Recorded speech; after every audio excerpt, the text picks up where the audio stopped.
Aujourd'hui, je vous parle quelques spécialités culinaires françaises.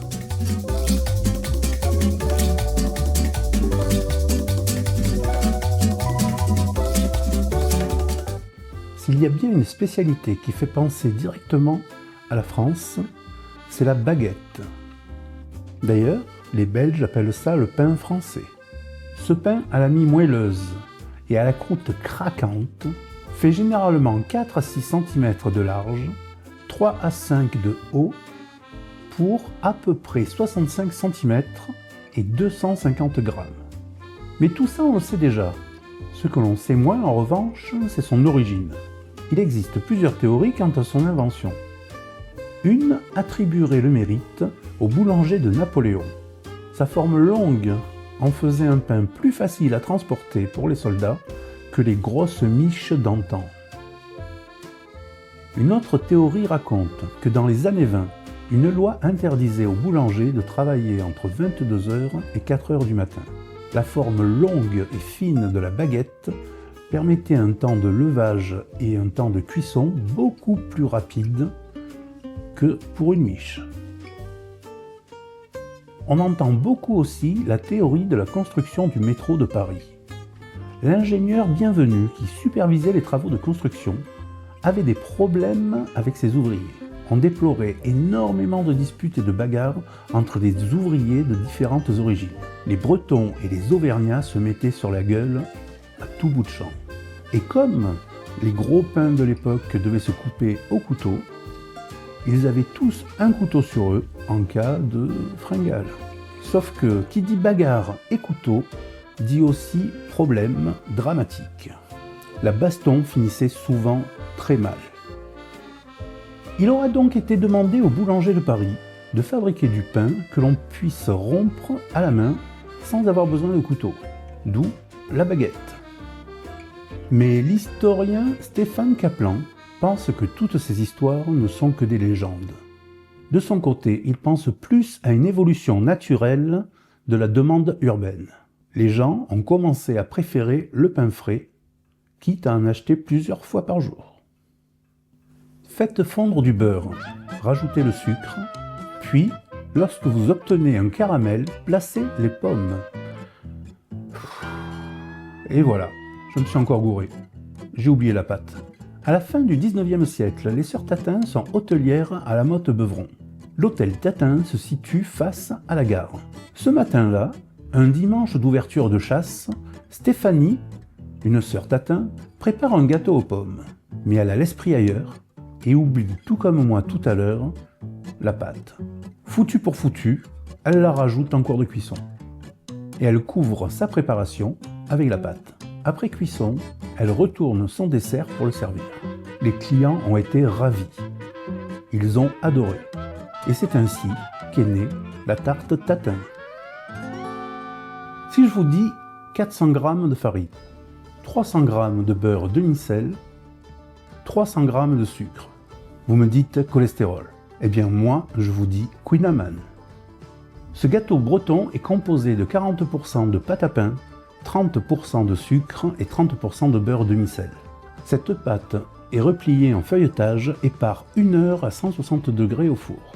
Pendant la cuisson, le mélange beurre-sucre suinte du feuilletage et forme du caramel. Les origines du Queen Amman sont floues. Certains affirment qu'il aurait été inventé aux alentours de 1860 par un pâtissier appelé Yves-René Scordia à Douarnenez. Un jour de forte affluence, alors qu'il n'avait plus de gâteau à vendre, il aurait improvisé une recette à l'aide de pâte à pain qui lui restait et de ce qu'il avait sous la main, du beurre et du sucre.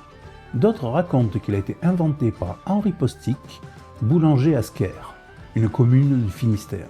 C'est sa fille qui aurait donné la recette à un boulanger de Douarnenez. Et enfin, le chef étoilé Joseph Torel affirme de son côté que de mélanger la pâte à pain avec le sucre et le beurre salé serait une tradition bretonne. Cette soupe de poisson, ou soupe du pêcheur, ou encore soupe du pauvre, est confectionnée à partir de poissons de roche, invendables ou invendus. Mais elle est désormais la star de la cuisine marseillaise. Je veux bien entendu parler de la bouillabaisse. On trouve des soupes de poisson dès la Grèce antique. Mais c'est à partir de la fondation de Marseille que l'on transforme ces soupes, qu'on les améliore pour en faire la bouillabaisse. Elle est faite avec des poissons de roche frais, cuits dans un court bouillon d'eau ou de vin blanc, relevé d'ail, d'huile d'olive et parfois de safran. Elle est souvent servie en 2 fois. D'abord, le bouillon, servi avec des croûtons recouverts de rouille. Puis, dans un deuxième temps, les poissons et les pommes de terre. Après, il n'y a pas de règle. Tu peux tout manger en même temps si tu veux. Il n'y a pas de règle. Si, il y a une règle. C'est en 1980 que les principaux restaurateurs marseillais ont défini une charte de la bouillabaisse. Cette charte a été mise en place contre des restaurateurs peu scrupuleux qui servaient un peu tout et n'importe quoi aux touristes.